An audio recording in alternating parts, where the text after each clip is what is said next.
Mga ka-Republic, bukas na magaganap ang malaking laban ng Gilas kontra sa New Zealand sa second window ng FIBA Asia Qualifiers. Naniniwala si Gilas coach Tim Cone muling magpapakitang Gilas si Justin Brownlee dahil sobrang motivated daw ito matapos matalo ang Ginebra sa Governors Cup Finals.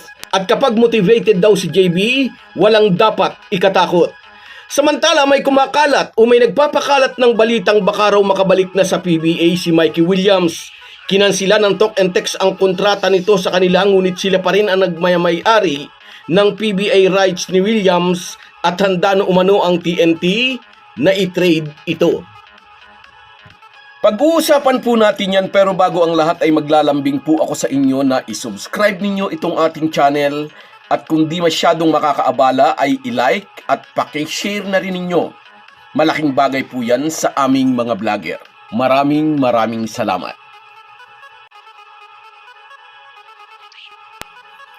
Mga ka-Republic, busog na busog ang mga PBA fans sa mga balitang basketball.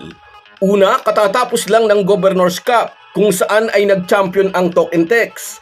Opisyal nang sinabi ng TNT coach na i-retain nila bilang import si Randy Hollis Jefferson ngayong upcoming Commissioner's Cup. Ipatutupad ngayong second conference ang no height limit rule kaya malaya ang lahat ng team na magparada ng kahit na higanting import. Sabi ni Coach Chot Reyes, base raw sa performance ni Randy Jefferson sa katatapos na conference, mas malaki raw ang kanilang chance na mag-champion ulit kung ito ang pababalikin nilang import kaysa kumuha raw sila ng 6'8 o 6'9 reinforcement. At kung sakali na magiging maganda ulit ang kanilang kampanya, marahil ay papasok na sa isip ng mga TNT officials na targetin ang Grand Slam.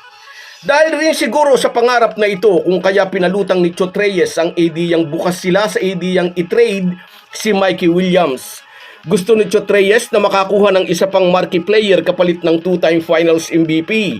At least, napatunayan nilang kaya nilang mag-champion kahit wala si Mikey Williams, kaya wala na itong maipagmamalaki sa kanila. Pero kumbaga, kabilang pa rin ito sa kanilang asset. Non-performing asset dahil hindi nga ito naglalaro. Pero pwede pa rin nilang mapakinabangan kung iti-trade nila at makakuha sila ng isang dekalibre pa ring manlalaro. Karagdagang piyesa upang magkahugis ang pinapangarap nilang Grand Slam.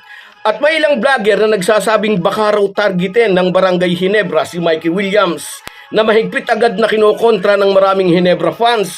Hindi nila type ang player na sumasamba sa piso. Parang awa nyo na po Ginebra team management, huwag nyong kukunin si Damon. Hindi nyo kailangan yan, magugulo lang ang pansitan.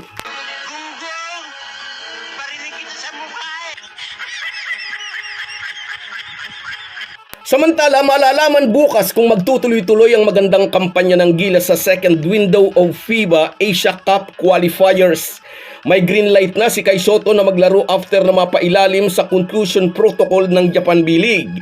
Excited si Coach Tim Cone na may go signal na ang 7'3" Pinoy bigman dahil patitibayin nito ang kanilang frontline laban sa naglalakihang player ng New Zealand.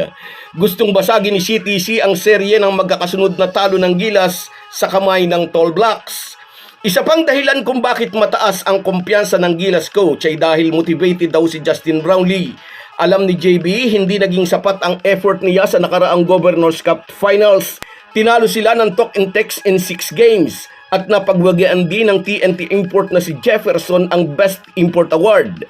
Pagkatapos daw nilang mag-usap after ng finals, sobrang motivated daw si Justin Brownlee at walang pinakamagandang pagkakataon para kay JB kundi itong FIBA Asia Cup Qualifiers para mag-bounce back. Gustong bumawi ni JB dugtong pa ni Coach Tim Cone at kapag motivated si Brownlee, wala raw dapat ipangamba. Maaalalang noong season 47 ay natalo rin ang Ginebra at si Brownlee sa Governors Cup Finals. Ngunit nang sumapit ang Hangzhou Asian Games, pinamunuan ni JB ang kampanya ng Gilas. Pinadapa ang kupunan ng China sa semifinals, saka binawian si Jefferson at ang Jordan sa finals. At ganito ang inaasahan ng Gilas coach sa napipintong laban nila kontra sa Tall Blacks ng New Zealand bukas. At wish nating sana ngay manalo ang Gilas. So guys, yan lang muna. Hanggang sa muli.